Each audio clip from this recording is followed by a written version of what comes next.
तो वास्तविक संख्या का जितना परिभाषा था हम उन सभी चीज़ों को पढ़ लिए हैं। अब कहे थे कि सिलेबस में पढ़ना है।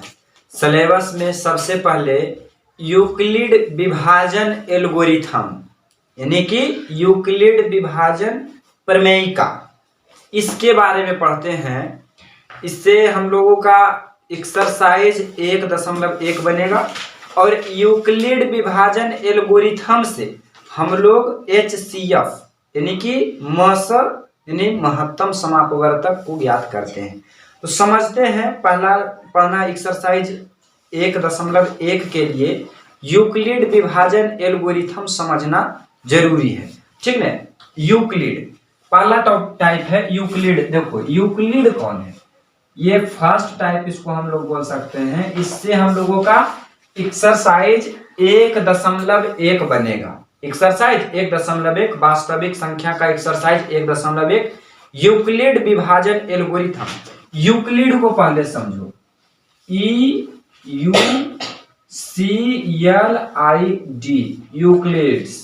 यूक्लिड्स।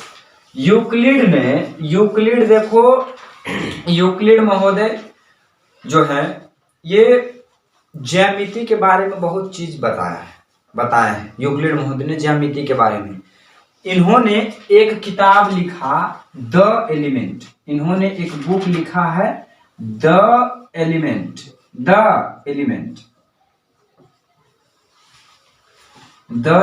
इनका क्या चीज है? द एलिमेंट जो है ये इनका बुक है, ये इनका किताब है द एलिमेंट यूक्लिड महोदय का। देखो जब हम लोग यूक्लिड विभाजन प्रमेय का पढ़ेंगे तो यूक्लिड महोदय के बारे में जानना जरूरी है, ठीक है। तो ये देखो 225 से 265 BC, सॉरी 325 से 265 BC, ठीक है। ईसा पूर्व, ईसवी नहीं, ईसा पूर्व के बाद हम लोग करें बहुत, माने कि ईसा मसीह के जन्म से पहले। हम लोग जो कैलेंडर पढ़ते हैं, कैलेंडर पढ़ावे मैथ के क्लास में कैलेंडर क्या मतलब, इनका पीरियड रहा था 325 से 265 BC में, ईसा पूर्व। यूक्लिड महोदय ने किताब लिखा है द एलिमेंट। इनका बुक का नाम क्या है? The element. क्या है? The element. तो अब हम लोग समझते हैं यूक्लिड विभाजन प्रमेयिका। यूक्लिड विभाजन प्रमेयिका, तो यूक्लिड महोदय ने एक प्रमेयिका दिया है। देखो यूक्लिड विभाजन प्रमेयिका, ठीक है। यूक्लिड विभाजन प्रमेयिका। अब इसको देखो इंग्लिश में बोलते हैं यूक्लिड डिवीजन लेमा। प्रमेयिका मतलब लेमा, इसको इंग्लिश में लेमा बोला जाता है। तो देखो क्वेश्चन में कभी कभी लिख देगा, अभी जो ट्रेंडिंग में चल रहा लिखावट हिंग्लिश कहने का मतलब कि मतलब जैसे कि लिखना है लेमा, ठीक है, लेमा लिखना है, ठीक, लेमा लिख देगा इस तरह से। लेमा क्या है? इंग्लिश शब्द है और हिंदी में लिखा हुआ है। इंग्लिश शब्द है और हिंदी में लिखा हुआ है, तो इसको ऐसे शब्द को हम लोग हिंग्लिश बोलते हैं। जैसे कि लिखता है बुक माने किताब, तो हम इस तरह से लिख देंगे बुक। कहेगा हम हिंदी में तो पूछ रहे हैं, लेकिन बुक मतलब किताब होता है। बुक ये इंग्लिश लिखा हुआ है, हिंदी में लिखा हुआ है, लेकिन शब्द है इंग्लिश का। ये कौन सा भाषा में लिखा है? इंग्लिश। तो अभी के दौर में बहुत ट्रेंडिंग में चल रहा है ये शब्द, ठीक है। किसी भी परीक्षा में जब पूछता है कि मतलब कि कौन सा माध्यम में लिखना चाहेंगे, हिंदी माध्यम, हिंदी में, लेकिन वहाँ क्वेश्चन देगा इंग्लिश में, इसलिए इंग्लिश को भी थोड़ा थोड़ा लेकर चलना है, ठीक ना। ऐसा तुमको साइंस में बहुत देखने को मिलेगा। मैथ में तो सब कोई दिक्कत नहीं है, लेकिन साइंस में जो है इंग्लिश पर फोकस करना है। जिसको तुम लोग बोलेगा हिंदी में दे रहे, लेकिन कौन सी में दे देगा? इंग्लिश में दे देगा। हिंदी को इंग्लिश को हिंदी में लिख के, ठीक है। जैसे इसको ये सभी सब क्या इंग्लिश हो गए, ठीक। तो यूक्लिड विभाजन प्रमेय का, यूक्लिड तो नाम है तो यूक्लिड ही रहेगा।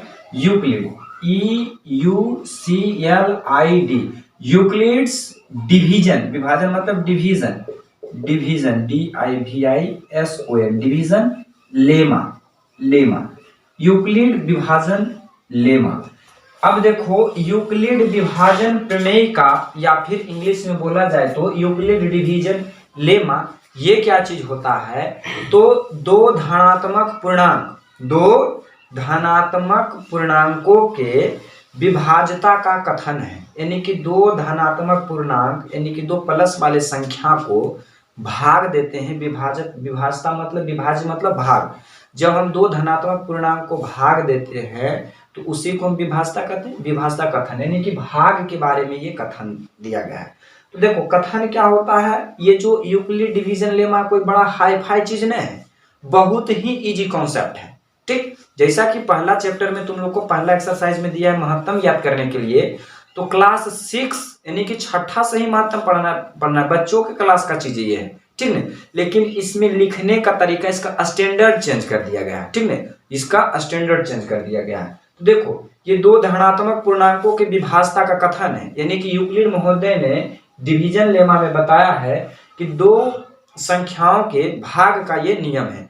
तो देखो जब हम किसी को भाग देते हैं तो बीच में जैसे कि ये क्या हो जाता है, बीच में देखो ये रहेगा भाजक, ये क्या रहेगा भाजक, भाजक से भाग देते हैं किसमें, भाज्य में, भाजक से देते हैं भाज्य में, और इधर हो जाता है ये भागफल, भागफल हो जाता है, और इधर कुछ बचकर ये शेष आ जाता है।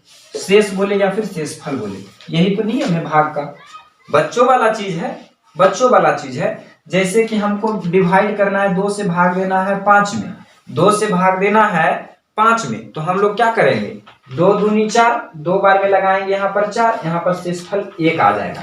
तो देखो ये जो बीच वाला है 5, इसको हम लोग बोलते हैं भाज्य, इसको क्या बोलते हैं भाज्य, और इसको क्या बोलते हैं, इसको हम लोग बोलेंगे भाजक, क्या बोलेंगे भाजक, और ये जो निकल कर आता है आंसर ये हो जाता है भागफल, ये हो जाता है भागफल, और ये जो बच गया ये रिमाइंडर यानी कि शेषफल, ये क्या हो गया शेषफल हो गया।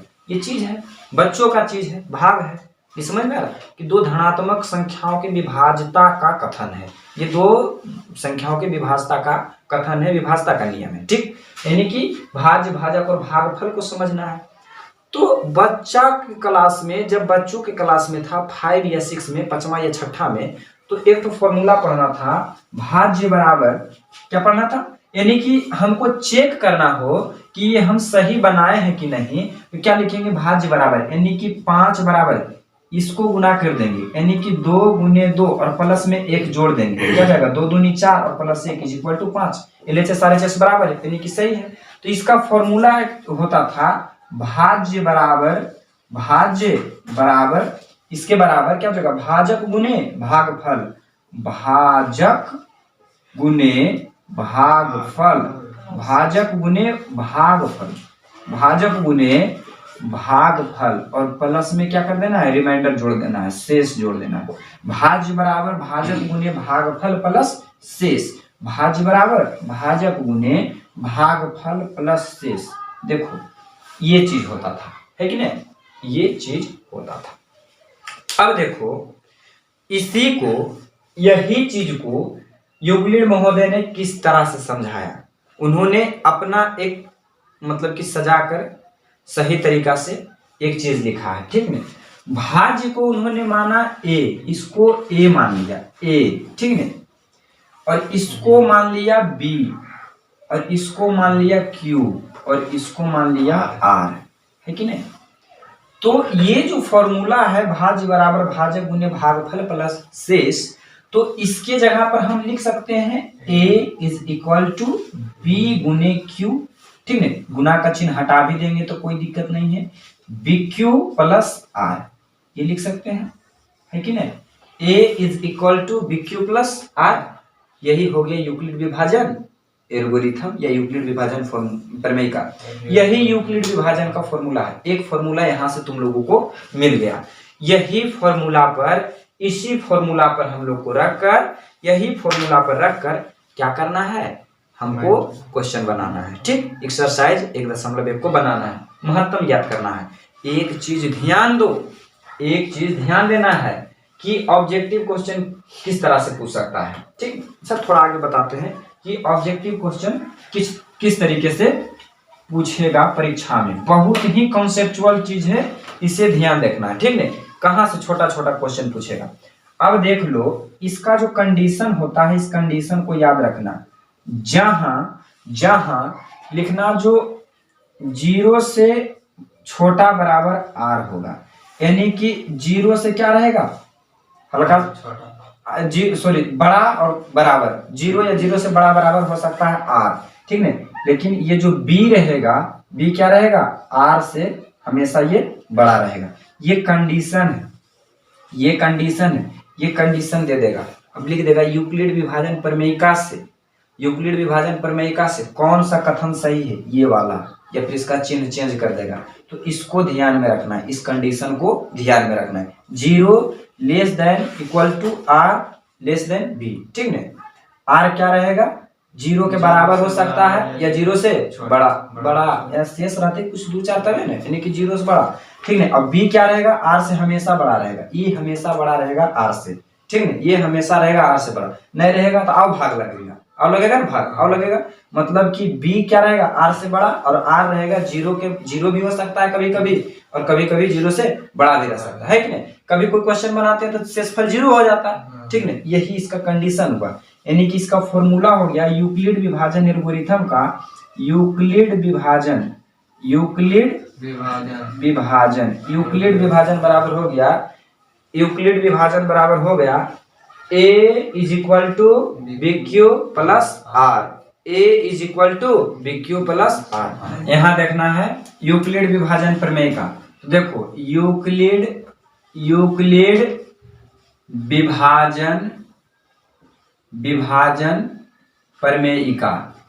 प्रमेयिका, यूक्लिड विभाजन प्रमेयिका, यूक्लिड विभाजन प्रमेयिका क्या है, a is equal to B Q plus R, ये फॉर्मूला हो गया यूक्लिड विभाजन प्रमेयिका। ये अच्छी तरीके से सरियाया हुआ, मतलब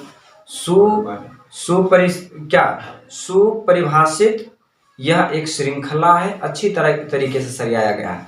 और यूक्लिड विभाजन एल्गोरिथम से हम लोग देखो क्या क्या चीज निकालते हैं, यही क्वेश्चन पूछता है ऑब्जेक्टिव में, कि यूक्लिड विभाजन एल्गोरिथम से हम लोग किस चीज को ज्ञात करते हैं, किस चीज को परिकलित करते हैं। तो महत्तम यूक्लिड विभाजन एल्गोरिथम से हम लोग HCF निकालते हैं, HCF, या इसको ही हम लोग HCF को दूसरा नाम GCD बोलते हैं, GCD को ज्ञात करते हैं, ज्ञात करते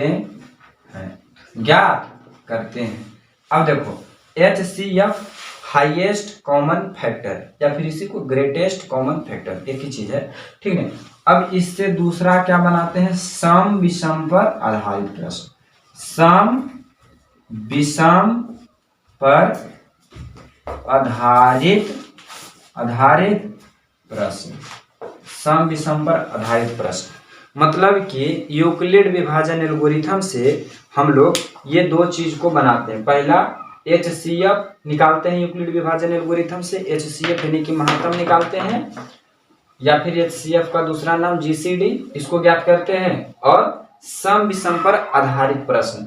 तो एक ठो हम लोग क्वेश्चन लिखते हैं और इसे देखते हैं कि किस तरह से यूक्लिड विभाजन एल्गोरिथम पर बनाया जाता है। उसके बाद एक ठो यहाँ पर एग्जाम्पल बता देते हैं, उसके बाद बुक से तुम लोगों को बनाना है, ठीक। तो एक ठो उदाहरण लेते हैं, लिखा गया 135 और 255 का HCF ज्ञात करें। देखो क्वेश्चन इस तरह से रहेगा, क्या 135 और 255 का HCF को हिंदी में बोलेगा MS, यानी कि महत्तम समापवर्तक, MS HCF, यानी कि यहाँ पर लिख देते हैं बगल में MS यूक्लिड विभाजन एल्गोरिथम से, जो बोले वही चीज करना, यूक्लिड विभाजन एल्गोरिथम से ज्ञात करें,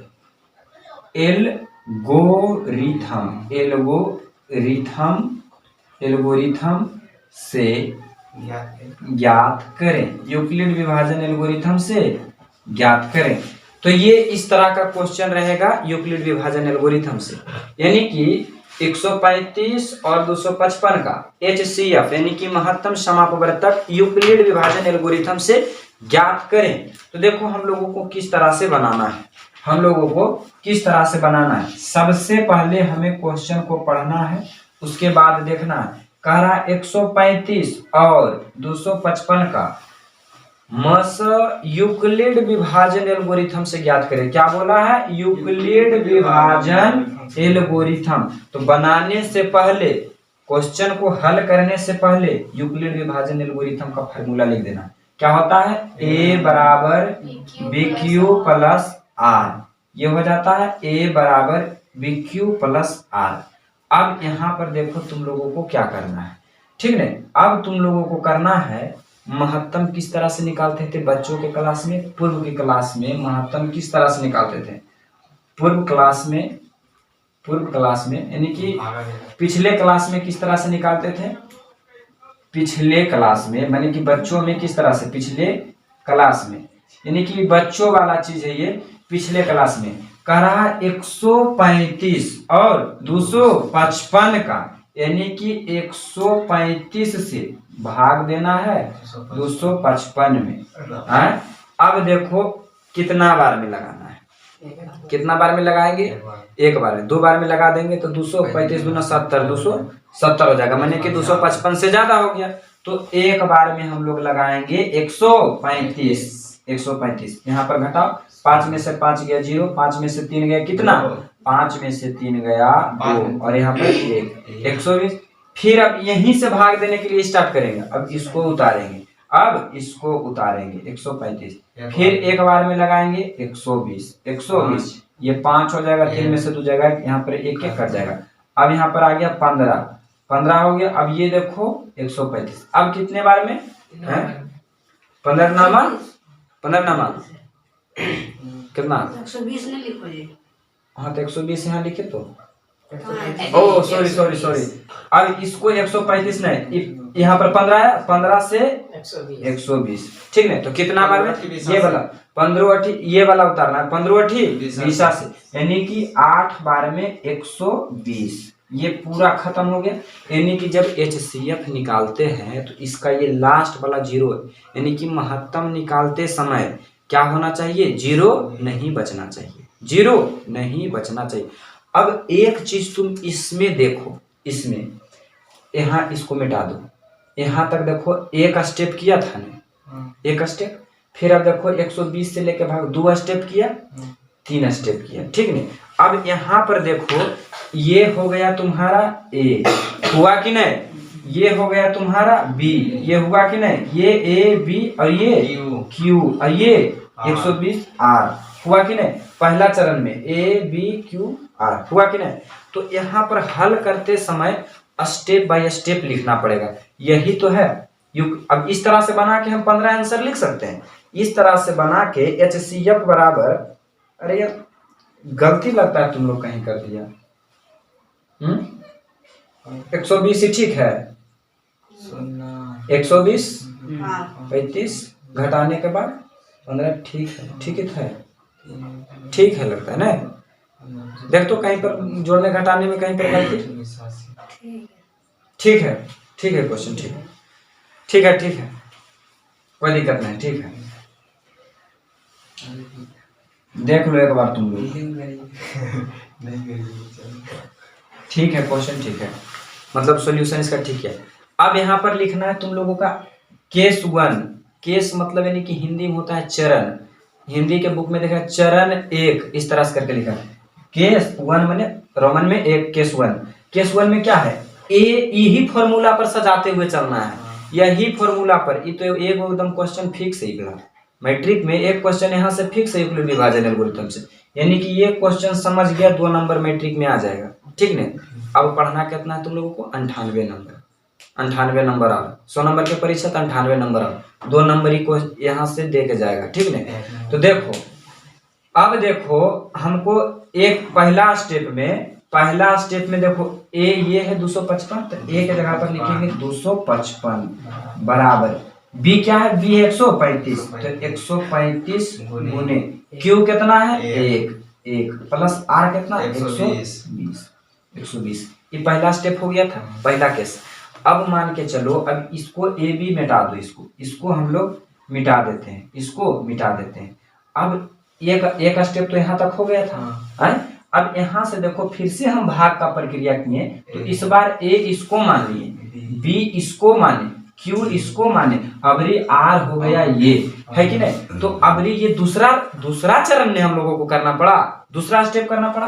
तो एक स्टेप में एक बार जब हम भाग देंगे तो एक स्टेप हुआ, चरण एक, ठीक है, केस 1। इस बार लिखेंगे हम लोग केस 2, यानी कि केस 2 हुआ, ठीक है। तो केस 2 हुआ, तो केस 2 में अबरी ए के जगह पर क्या होगा, 135 बराबर बी के जगह पर 120 गुने क्यू के जगह पर 1 प्लस आर के जगह पर 15, ठीक। अब देखो एक स्टेप और हुआ, यानी कि जब तक जीरो नहीं आ जाए, आर के जगह पर जब तक जीरो नहीं आए, जब तक हम लोगों को भाग देते रहना है। तो इसमें अब ए बी चेंज होगा, ए बी चेंज होगा कि नहीं चेंज होगा, ए बी चेंज होगा, तो इसको मिटा दो। तो देखो एक स्टेप यहाँ तक हुआ था, है, अभी एक स्टेप यहाँ तक हो गया, यानी कि अब इस बार ए ये हो गया, बी ये हो गया, क्यू ए हो गया और आर ये हो गया, आर यानी कुछ नहीं, जीरो, आर ये हो गया। तो अभी लिखेंगे, इस बार लिखेंगे केस 3, यानी कि चरण 3।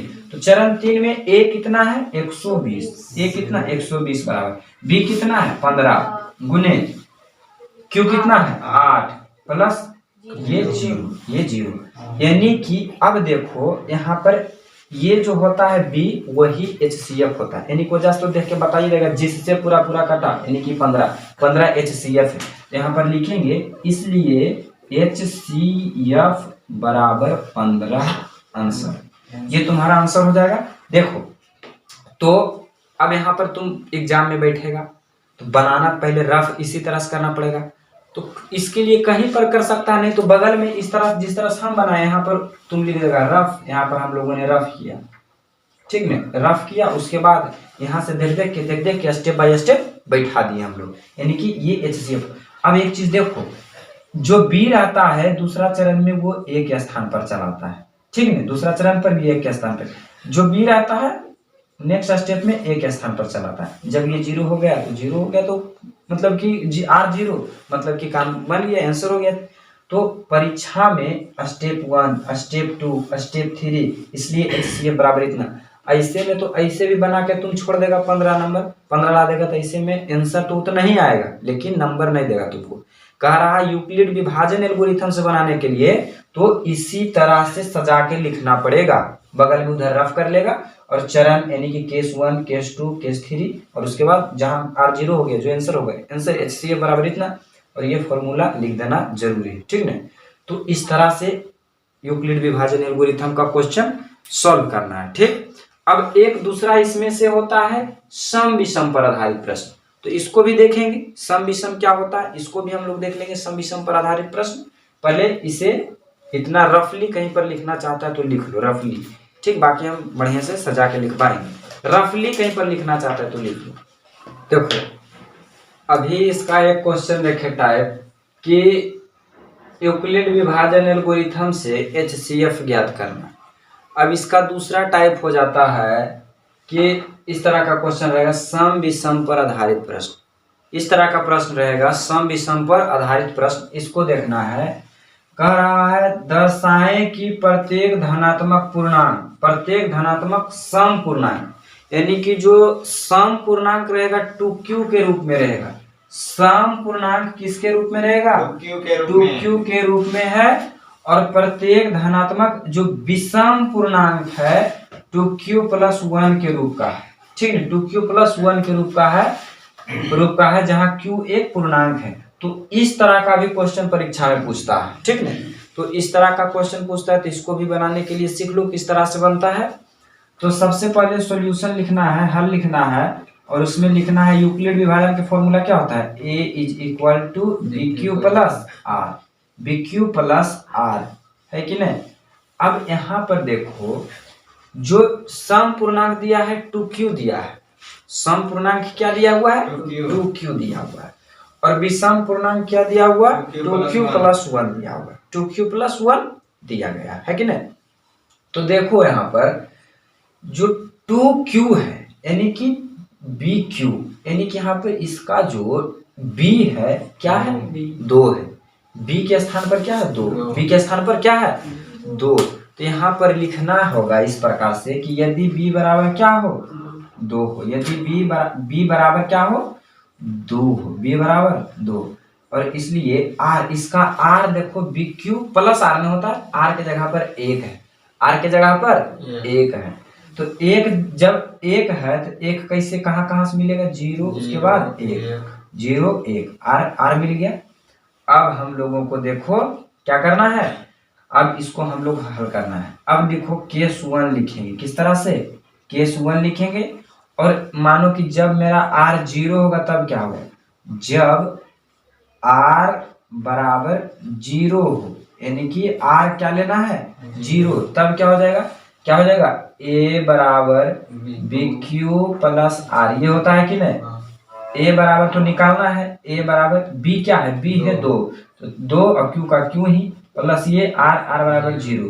तो 2Q में से 0 मैंने कुछ नहीं जोड़ेंगे, क्या बचेगा 2Q, यानी कि A बराबर क्या हो जाएगा 2Q।